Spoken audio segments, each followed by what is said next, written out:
Aspirants எல்லாத்துக்கும் வந்து சொல்கிறது என்னென்னா, டைம் வந்து சில பேர் சொல்லுவாங்க இவ்வளோ நாள் ஆகும், அவ்வளோ நாள் ஆகும், இவ்வளோ வருஷம் ஆகும் அப்படின்ட்டு. அப்படிலாம் இல்லை, உங்களோட மைண்ட் செட்டை பொறுத்து தான் இருக்குது.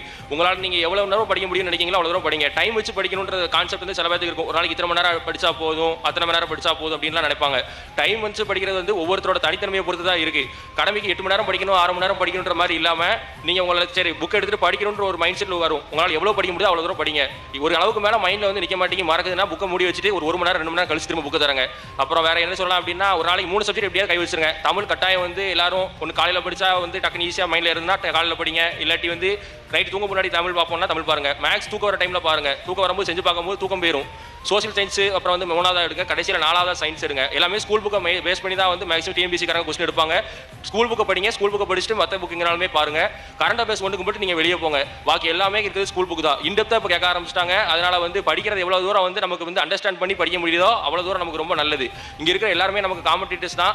எல்லாரும் ஏதோ ஒரு வகையில் வந்து நமக்கே தெரியாமல் நமக்கு வந்து ஹெல்ப் பண்ணுறவங்களும் இருப்பாங்க. அவங்கள எல்லாமே வந்து நம்ம எதுக்காலையும் மறந்துடக்கூடாது. டெஸ்ட் பேட்ச் வந்து பார்த்தீங்கன்னா ரொம்ப முக்கியம். டெஸ்ட் பேட்சில் வந்து இங்கே நம்ம ஒரு செட்டப்பில் வந்து சேர்ந்துருப்போம். ஒரு ஃப்ரெண்ட்ஸாக ஒரு 3 பேர் 4 பேர் வந்து சேர்ந்துருப்போம். ஆனால் அந்த செட்டப்பில் இருந்து நம்ம வந்து வெளியே வந்து நமக்கே தெரியாமல் வந்து ஒவ்வொருத்தராக வந்து ஒரு எக்ஸாம் கிளியர் பண்ணி போயிட்டே இருப்பாங்க.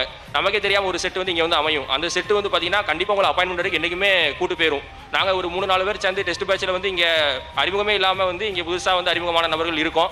அவங்களாம் வந்து எனக்கு ரொம்ப எப்போ பார்த்தாலும் மோட்டிவேட் பண்ணுவாங்க. அவங்க வந்து இந்த கண்டிப்பாக நம்மளாம் வந்து அப்பாயின்மெண்ட் அடிப்போம். அந்த மாதிரிலாம் வந்து எப்பவுமே பாசிட்டிவ் வேர்ட்ஸ் தான் இருக்கும் உங்களுக்கு ஃபுல்லாக.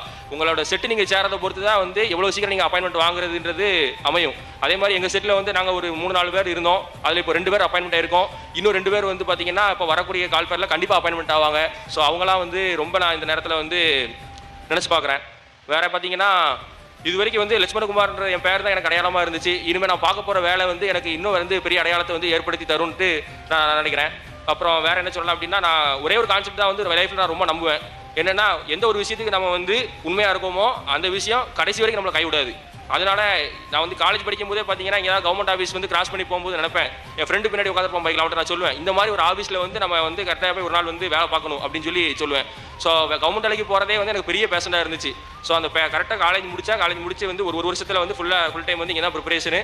ஸ்டடி கால் ரொம்ப எனக்கு யூஸ்ஃபுல்லாக இருந்துச்சு. இப்போ இது குரூப் 4 இருக்கட்டும், குரூப் 2 இருக்கட்டும், எல்லாத்துக்குமே வந்து ஸ்டடி கால் வந்து பார்த்தீங்கன்னா உங்களுக்கு செல்லு வந்து ரொம்ப டிஸ்ட்ராக்ட் பண்ணுதுன்னு நினச்சிங்கன்னா நான் யூஸ் பண்ண ஒரு சின்ன ஒரு ஐடியா உங்களுக்கு சொல்கிறேன். கான்டாக்ட் பண்ணுறதுக்கு டச் இல்லாத ஒரு கீபோர்ட் செல் மட்டும் கையில் வச்சுக்கோங்க. பாக்கி வந்து நெட்டில் உள்ள செல் வந்து உங்களுக்கு டைம் ரொம்ப எடுக்குதுன்னா செல்லை வந்து வீட்டில் எங்கேயாவது கொடுத்துட்டு நீங்கள் இங்கே வந்துருங்க. உங்களால் முடிஞ்ச அளவுக்கு டைம் ஸ்பெண்ட் பண்ணி தனியாக உட்காந்து நல்லா படிங்க. ஸோ நிறைய நண்பர்கள் வந்து இந்த நான் சொல்கிறது வந்து எவ்வளோ வந்து தேவையான கண்டென்ட் நான் சொல்கிறது வந்து எடுத்துக்கலாம். அது உங்களுக்கு ஏற்றாப்புல கண்டிப்பாக வந்து சக்ஸஸ் வாங்கி தரும். இப்போ திரும்ப முதல்ல சொன்னதான் திரும்ப சொல்கிறேன், நம்ம எந்த விஷயத்துக்கு ரொம்ப உண்மையாக இருக்குமோ அந்த விஷயம் கடைசி வரைக்கும் நம்மளுக்கு கைவிடாது. ஸோ ரொம்ப